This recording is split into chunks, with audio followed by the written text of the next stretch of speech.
আপনারা আগ্রহ নিয়ে অপেক্ষা করছিলেন অনেক দিন থেকে যে বাংলাদেশে একটি সরকার আসবে, নির্বাচিত সরকার, যেই কোনো ফরম্যাটে। সেই নির্বাচিত সরকার বাংলাদেশ থেকে মব দূর করবে, বাংলাদেশের মানুষের মধ্যে যে অনিশ্চয়তা কাজ করছে সেটা দূর করবে, প্রতিবেশীদের মধ্যে যেই ধরনের একটা উদ্বেগ কাজ করছিল সেটা দূর করবে।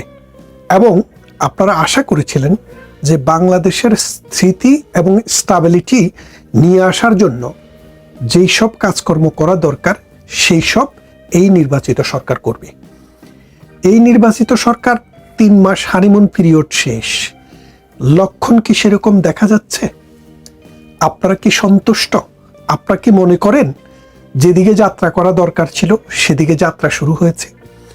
আপনি পূর্ব দিকে যাবেন, পশ্চিম দিকে মুখ করে হাঁটলে হবে না, আপনাকে পূর্ব দিকে মুখ কোনো একটা জায়গায় যাই করতে হবে।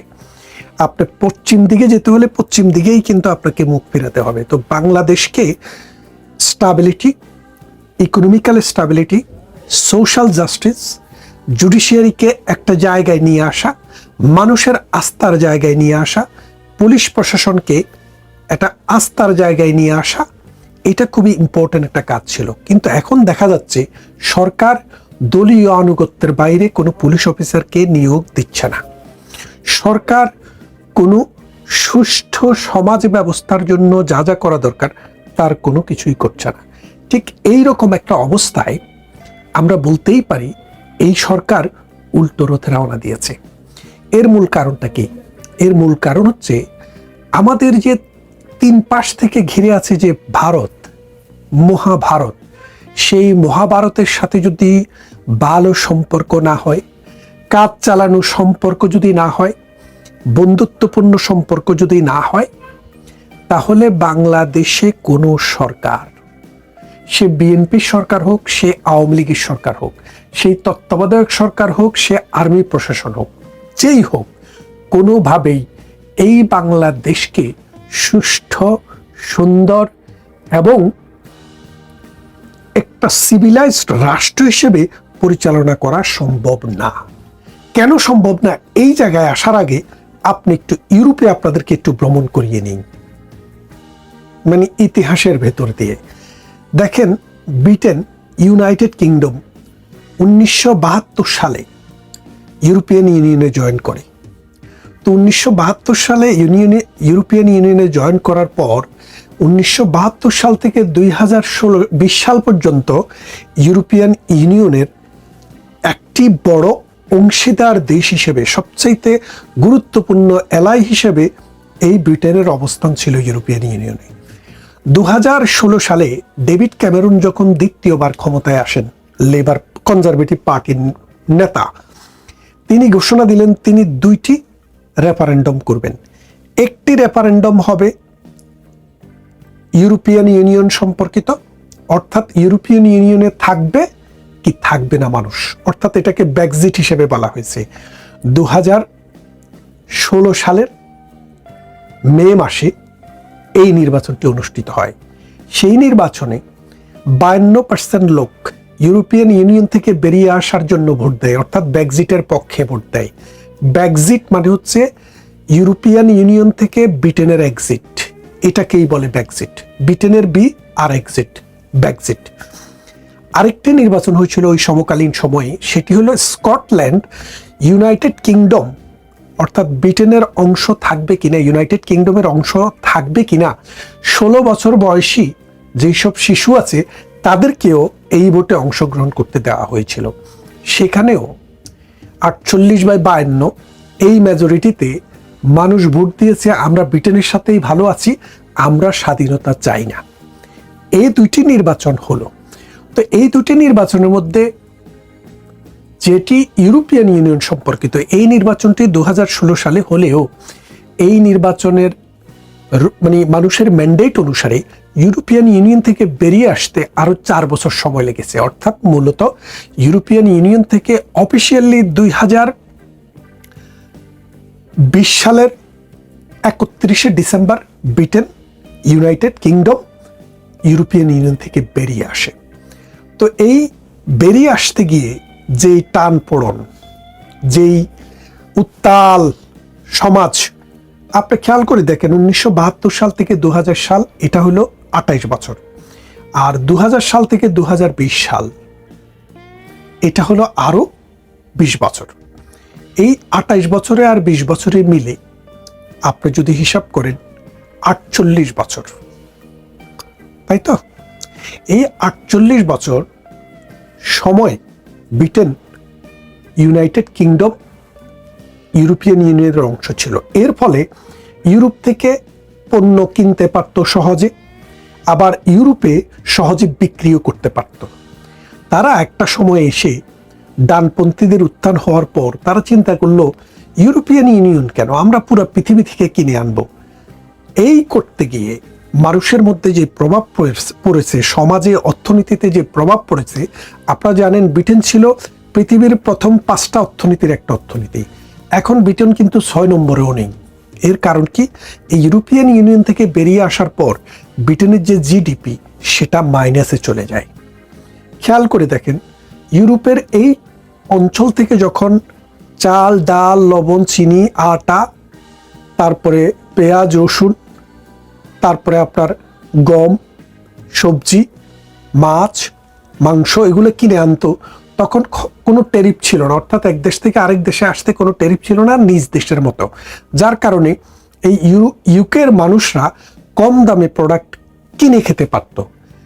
এখন যখন এরা বাগ হয়ে গেল, তখন ট্যারিফ বসলো, এখন আর সহজে আসতে পারে না। দুই দিক থেকেই ট্যারিফ, ইউকেতে ঢুকতেও ট্যারিফ, আবার যারা বিক্রি করে তাদের উপরেও ট্যারিফ। যার ফলে ইউরোপিয়ান ইউনিয়নের মানুষের জন্য, বিশেষ করে ব্রিটেনের মানুষের জন্য, তাদের এইসব নিত্য প্রয়োজনীয় দ্রব্য, কারণ ব্রিটেন তো ছোট দেশ এবং উন্নত দেশ, এখানে শ্রমের দাম অনেক বেশি কম্পারেটিভলি। আপনি স্পেন বলেন, পর্তুগাল বলেন, রোমানিয়া, হাঙ্গেরি, বুলগেরিয়া, ইতালি ওসব অঞ্চল থেকে এখানে কিন্তু প্রোডাকশন কস্ট আরো বেশি। যার ফলে মানুষ ওখান থেকে যেটা আসতো সেটাই কিনে খেত। এখন দেখা যাচ্ছে এইসব প্রোডাক্টের অনেক অভাব। এক। দ্বিতীয়ত দেখেন, 2016 সাল থেকে 2025 সাল 26 সাল পর্যন্ত ব্রিটেনে মাত্র 10 বছরেরও কম সময়, এই 10 বছরেরও কম সময়ে 2 জন প্রাইম মিনিস্টার থাকার কথা ছিল। অথচ দেখেন, প্রথমে ডেভিড ক্যামেরুন গেল, ডেভিড ক্যামেরুন যাওয়ার পর ক্ষমতায় আসলেন থেরেসা মে। থেরেসা মে বেশি দিন থাকতে পারলেন না, এই ব্রেক্সিটের চাপাচাপিতে তাকেও অকালে চলে যেতে হলো। তিনি চলে যাওয়ার পর আসলেন আরেকজন ভদ্র মহিলা, তার নাম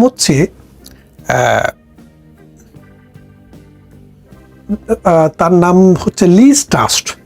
তিনি মনে হয় 2 মাসেরও কম সময় ছিলেন।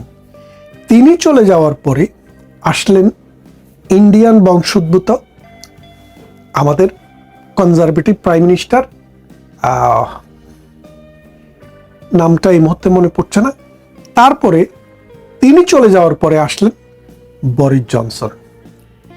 বরিস জনসনও থাকতে পারলেন না, বরিস জনসনকেও চলে যেতে হলো। তারপরে আসলেন আমাদের এখনকার যিনি আসতেন কেয়ার স্টারমার। এখন কেয়ার স্টারমারও যেই কোনো সময় পড়ে যেতে পারেন। তার মানে খেয়াল করে দেখেন, Boris Johnson, Theresa May, Liz Truss, তারপর ইন্ডিয়ান বংশোদ্ভূত ভদ্রলোকের নামটা মুখে আসছে না কেন, উনি, এবং আমাদের আজকের প্রাইম মিনিস্টার কেয়ার স্টারমার, এই 5 জন, যেখানে থাকার কথা ছিল 2 জন, 5 জন যাওয়ার পরও এখন পর্যন্ত রাজনীতি টালমাটাল। এই বিশাল জনগোষ্ঠী এখন লেবার পার্টি এবং কনজারভেটিভ পার্টির সাথে নেই। নতুন এক দল উঠেছে, রিফর্ম পার্টি, নাইজেল ফারাজ, যারা ডানপন্থী, ইমিগ্রেন্ট বিরোধী, মুসলিম বিরোধী অথবা অন্যান্য জাতি সম্প্রদায় বিরোধী। তারা এখন এই দেশে গত 2 সপ্তাহ আগে যে কাউন্সিল নির্বাচন হলো, সেখানে সবচাইতে বড় দল হিসাবে আবির্ভূত হয়েছে। খেয়াল করে দেখেন, এই ব্রেক্সিট, এই সমাজে, এই রাষ্ট্রে একটি শক্তিশালী রাষ্ট্র থাকা হওয়া অবস্থায়ও ইউরোপের সাথে, প্রতিবেশীদের সাথে সম্পর্কটা যখন, অর্থনৈতিক সম্পর্কটা যখন কাট অফ হয়ে যায়, তখন তাদের পক্ষেও রাজনৈতিক স্টেবিলিটি রাখতে পারছে না, সামাজিক স্থিতি রাখতে পারছে না, এবং অর্থনৈতিক যে স্থিতি সেটাও ধ্বংস হয়ে গেছে। এখন আপনি খেয়াল করে দেখেন, এখানে তো অনেকগুলা দেশ, আবার ব্রিটেনের মাঝখান দিয়ে, ব্রিটেনের কিন্তু ইউরোপিয়ান ইউনিয়নের কোনো দেশের সাথে বর্ডার নেই। কেন নেই? কারণ ব্রিটেন হচ্ছে একটি দ্বীপ রাষ্ট্র। ব্রিটেন এবং ফ্রান্সের মাঝখানে ইংলিশ চ্যানেল 26 মাইল, কোনো জায়গায় 26 মাইল, কোনো জায়গায় 50 মাইল, কিন্তু মিনিমাম যে দূরত্বটা সেটা হচ্ছে 26 মাইল। এই 26 মাইলের মধ্যে হচ্ছে ইংলিশ চ্যানেল, সুতরাং তাদের কোনো রাষ্ট্রের সাথে বর্ডার নেই। তারপরও এই প্রতিবেশীরা সহজে এখানে আসতে পারতো, যেতে পারতো, আমাদের পণ্য যেত, তাদের পণ্য আসতো। এখন আর পারে না। এর ফলে ব্রিটেনের সমাজ ব্যবস্থা, অর্থনীতি, রাজনীতি সব কিছু ম্যাসাকার হয়ে গেছে। এখন ভারত বাংলাদেশের যে বর্ডার, বাংলাদেশের বর্ডারের এক পাশ থেকে নিঃশ্বাস নিলে আরেক পাশে শোনা যায়। এখানে 26 মাইলের দূরত্ব নেই, এখানে 6 ফিটেরও দূরত্ব নেই। এখানে আমার বর্ডার, ঠিক তার পাশেই তাদেরও বর্ডার। এর ফলে বাংলাদেশের 3 দিক দিয়ে ভারতের 7টি অঞ্চল বাংলাদেশকে ঘিরে রেখেছে। বাংলাদেশের অর্থনীতিতে, বাংলাদেশের সমাজনীতিতে এবং রাজনীতিতে এটার প্রভাব অনেক বেশি। পাকিস্তান একটি রাষ্ট্র ছিল, তার একটা বড় প্রতিবেশী ছিল একমাত্র ভারত। সেই ভারতের সাথে সম্পর্ক খারাপ হওয়ার পর পাকিস্তান রাষ্ট্রটি ভেঙে 2 টুকরা হয়ে বাংলাদেশ নামক একটি রাষ্ট্রের জন্ম হয়েছে। তাহলে খেয়াল করে দেখেন, আজকে আমাদের যে অর্থনীতির যে ভিত্তি, ভারতের সাথে যখন আমাদের সম্পর্ক ভালো ছিল, প্রধানমন্ত্রী শেখ হাসিনার সময়ে 10 বছর আপনি ট্র্যাক রেকর্ড দেখেন, টানা আমাদের অর্থনীতির প্রবৃদ্ধি ছিল 7%, 6%, অর্থাৎ 6 থেকে 7-এর মধ্যে 7.5 পর্যন্ত আমরা পেয়েছি। এবং আমাদের মাথাপিছু গড় আয় কন্টিনিউয়াস বৃদ্ধি পেয়ে ভারতকে বিট করেছিলাম আমরা 2022 সালে। অর্থাৎ আমাদের মাথাপিছু আয় ভারতের চাইতে $40 বেড়ে গিয়েছিল। তাহলে খেয়াল করে দেখেন, আমাদের যে জীবনধারা, আমাদের যে অর্থনীতি, সমাজ, রাজনীতি, ভারতের প্রভাবটা কেমন অনস্বীকার্য। ভারত যদি গরু বন্ধ করে দেয়, বাংলাদেশে গরুর দাম বেড়ে যায়। ভারত যদি চিনি বন্ধ করে দেয়, বাংলাদেশে চিনির দাম বেড়ে যায়। ভারত যদি পেঁয়াজ না দেয়, বাংলাদেশে পেঁয়াজের ঝাঁজ মানুষের কানে লাগে, নাকে লাগে। ভারত যদি কাঁচামরিচ বন্ধ করে দেয়, বাংলাদেশে কাঁচামরিচ ওষুধের অনুমান হয়ে যায়। তাহলে খেয়াল করে দেখেন আপনি, এই যে ভারতবর্ষ, এটা শুধু ভারত না, ভারত কানেক্টেড পুরো পৃথিবীর সাথে। ভারত পৃথিবীর এখন সবচাইতে টপ 10 যে আয়তনের দিক থেকে বড় যে রাষ্ট্র আছে, তার মধ্যে ভারত একটি। অর্থনৈতিকভাবে বড় রাষ্ট্র, মানে অর্থনীতিতে মাথাপিছু আয়ের দিক থেকে না, অর্থনীতি, ইকোনমির সাইজ অনুসারে পৃথিবীর যে 5টি বড় দেশ, আমেরিকা, 2 নম্বরে চীন, 3 নম্বরে জাপান, 4 নম্বরে জার্মানি, 5 নম্বরে ভারত। তার মানে আপনি খেয়াল করে দেখেন, অর্থনৈতিক দিক থেকে পৃথিবীর 5ম লার্জেস্ট ইকোনমি। এবং আপনি যদি হিসাব করেন পপুলেশন, পৃথিবীর সবচাইতে বেশি পপুলেশন, চায়নাকেও হারিয়ে তারা সবচাইতে বেশি পপুলেশন দেশ তাদের। সুতরাং এই ভারতের সাথে যদি আপনি পিছনের দিকে একটু তাকায়া দেখেন, 1971 সালে মহান মুক্তিযুদ্ধে এই ভারত অকাতরে অর্থ দিয়েছে, অকাতরে অস্ত্র দিয়েছে, মুক্তিযোদ্ধাদের ট্রেনিং দিয়েছে, খাবার সরবরাহ করেছে, 30 টাকা করে বেতনের ব্যবস্থাটিও ভারত করে দিয়েছে। এবং যে অস্ত্র পৃথিবীর নানান দেশ থেকে কিনে এনে বাংলাদেশকে দিয়েছে। সর্বোপরি বাংলাদেশ থেকে 1 কোটি শরণার্থীকে ভারতের শরণার্থী শিবিরে আশ্রয় দিয়েছে। তারপর ভারত রাশিয়ার সাথে মৈত্রী চুক্তি করে বাংলাদেশের সেনাবাহিনী, বাংলাদেশের আর্মি, বাংলাদেশের মুক্তিযোদ্ধা সবার সাথে কাঁধে কাঁধ মিলিয়ে যুদ্ধ করে 16 ডিসেম্বরে 1971 সালে পাকিস্তান বাহিনীকে পরাজিত করে বাংলাদেশ নামক রাষ্ট্রটি গঠনে, বাংলাদেশ নামক রাষ্ট্রের সৃষ্টিতে অপরিসীম ভূমিকা রেখেছে।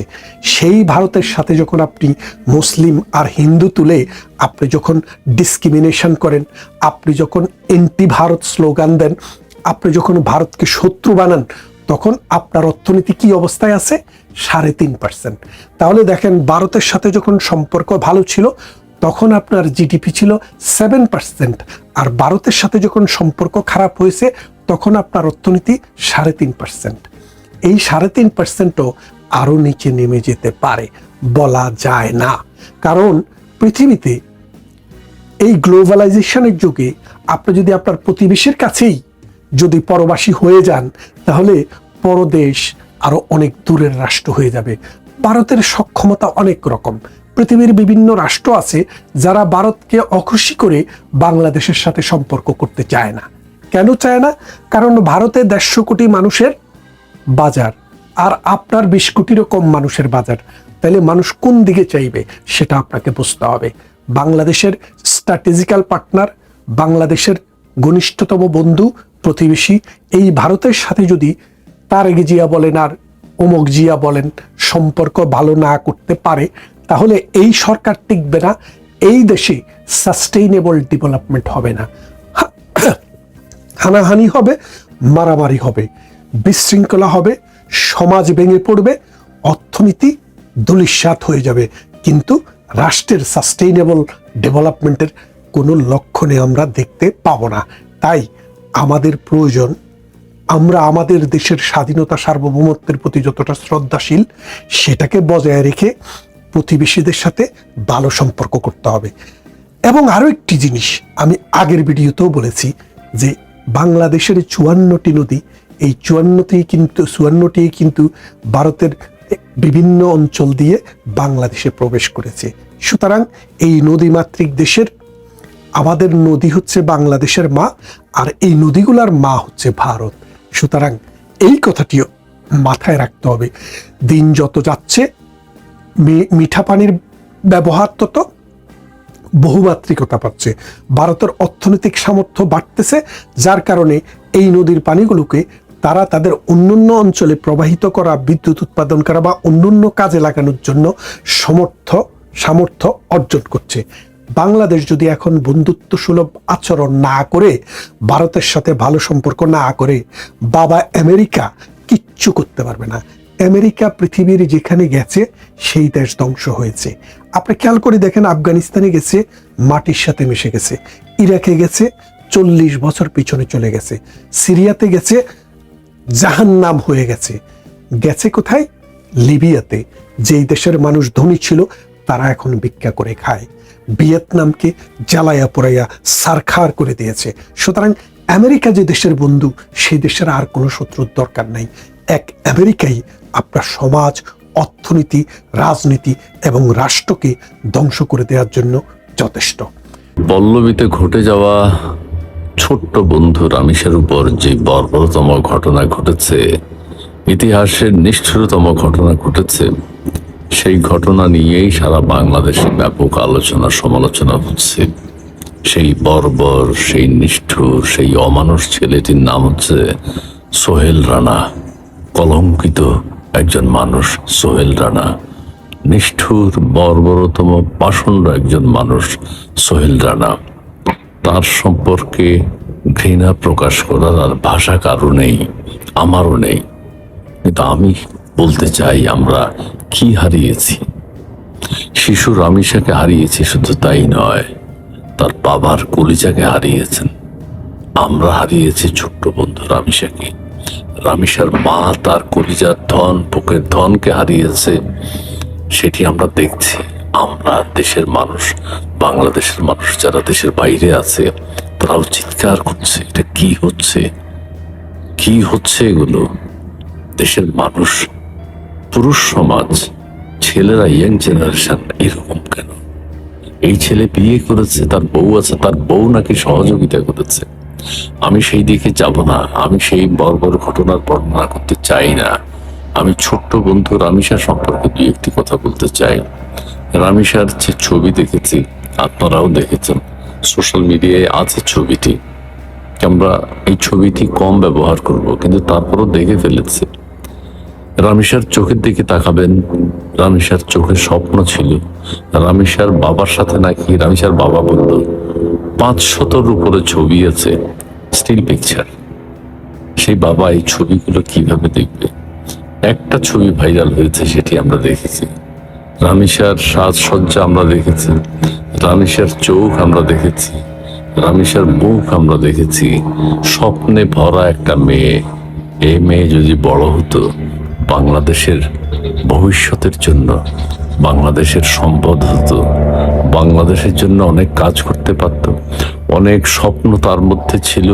সে ঘড়ি চিনে, সে চশমা চিনে, সে সাজসজ্জা বোঝে, ফ্যাশনেবল একটা মেয়ে। এই মেয়ে যদি বড় হতো, এই মেয়ে নিজের পায়ে নিজে দাঁড়িয়ে দেশের সম্মান সারা পৃথিবীতে ছড়িয়ে দিতে পারত। এই মেয়ে, ছোট্ট এই মেয়েটি ক্লাসে এই যে ফার্স্ট হতো নাকি, তার টিচার বলছে সেই প্রথম স্থান অধিকার করতো। ক্লাস 1 থেকে যখন 2-তে উঠেছে প্রথম স্থান অর্জন করেছে। সেরকম একটা মেয়েকে, একটা স্বপ্নবান ছোট্ট বন্ধু শিশুকে আমরা হারিয়েছি। প্রাণ চঞ্চল ছোট্ট শিশুদের খেলার বন্ধু। এই মেয়েটি অত্যন্ত আধুনিকা, এবং বাবা মা তাকে যেভাবে গড়ে তুলছে, বা মেয়েটি তার ভিতর থেকে তার যে প্রতিভা আমরা সেটা দেখতে পাচ্ছি, তার ছবিতে সেটি ফুটে উঠেছে। এই ছোট্ট 7 বছরের শিশু রামিসার মধ্যে আপনারা ছবিতে ভালো করে খেয়াল করবেন। আহা, তার চোখের দিকে তাকাবেন, তার হেয়ার স্টাইলের দিকে তাকাবেন, তার এই ছোট মায়ের শাড়ি বা তার বাবা তাকে কিনে দিয়েছে তার যে শাড়ি পরা, সেটি আপনারা দেখবেন। অত্যন্ত এই বয়সে অত্যন্ত আধুনিকা, ফ্যাশন সচেতন, এবং তার চোখ কথা বলে এটা আমাকে অবাক করেছে। তার দৃষ্টি তীক্ষ্ণ, তার দৃষ্টি অনেক দূর যায়, সে অনেক কিছু দেখতে পায়। এই মেয়েটি বড় হতো, বাংলাদেশের মুখ উজ্জ্বল করত, তার বাবা মায়ের মুখ উজ্জ্বল করতে পারত। কিন্তু আমাদের নিষ্ঠুর বর্বর, মানে কি বলবো, ওই ছেলেটি এই রামিসাকে বাঁচতে দিল না। রামিসাকে বাঁচতে দেয়নি, রামিসাকে আমরা বাঁচাতে পারিনি, রামিসার স্বপ্নকে আমরা ফুলফিল করতে দেইনি। রামিসা কোথায় যেত, কোথায় থামতো, কোথায় গিয়ে, রামিসা বড় হলে আমরা দেখতে পারতাম। কিন্তু তার যে ছবি এখন ভাইরাল হচ্ছে, ওই ছবির মধ্যে আমরা রামিসার ভবিষ্যৎকে দেখতে পাই। রামিসা অনেক দূর এগিয়ে যেত। মিরপুর পল্লবী থেকে যে রামিসাকে আমরা হারিয়েছি, এই রামিসাকে তার বাবা মা যত্ন করছেন। এই রামিসা দেশের স্বপ্ন, দেশের সম্পদ হতে পারত। রামিসা অনেক দূর এগিয়ে যেত। কিন্তু বর্বর নিষ্ঠুর পৃথিবী না, এই ছেলেটি রামিসাকে বাঁচতে দেয়নি।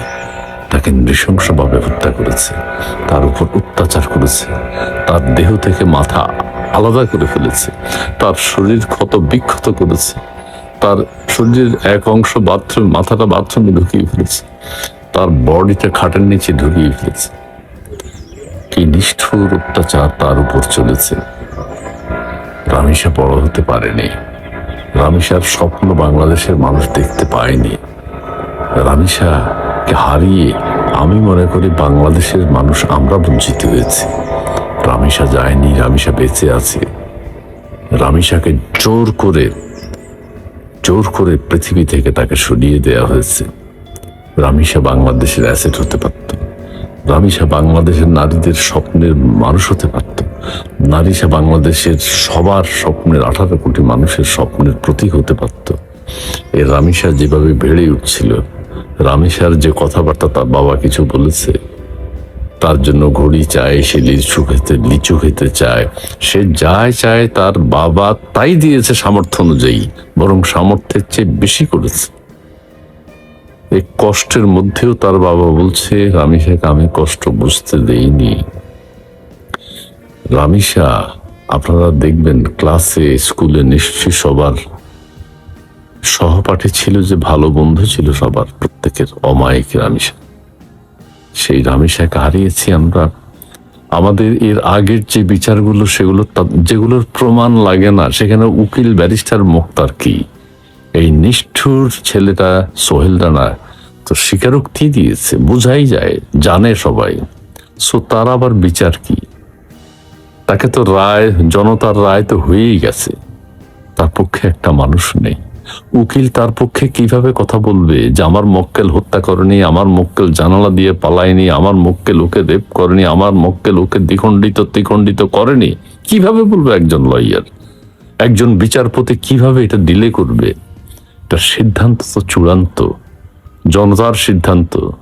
জনগণ রায় দিয়ে দিয়েছে, রাস্তায় বিক্ষোভ হচ্ছে, সাধারণ মানুষ ফুঁসে উঠছে, এটাকে তো দীর্ঘায়িত করা যায় না। এটা আইনমন্ত্রীকে বুঝতে হবে, বিচারপতিকে বুঝতে হবে, আইন আদালতকে এটি বুঝতে হবে। এটা জনতার রায় হয়ে গেছে।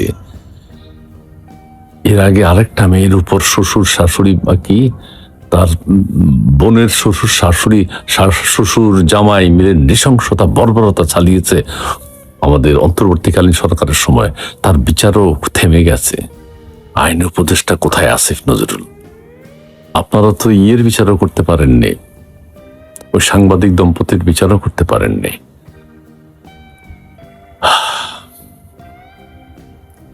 রামিসা রামিসা রামিসা বাবা মায়ের আমি সারা মানুষের কথা বাদ দিলাম, তার বাবা মার বুক তো খালি হয়ে গেল। একটা কন্যা সন্তান আবার পাবে কিনা তারা?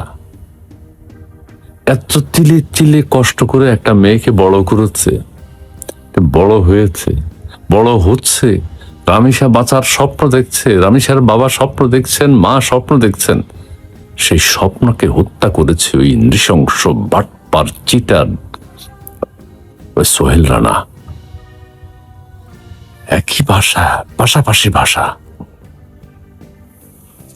ভাবা যায় না, ভাবা যায় না।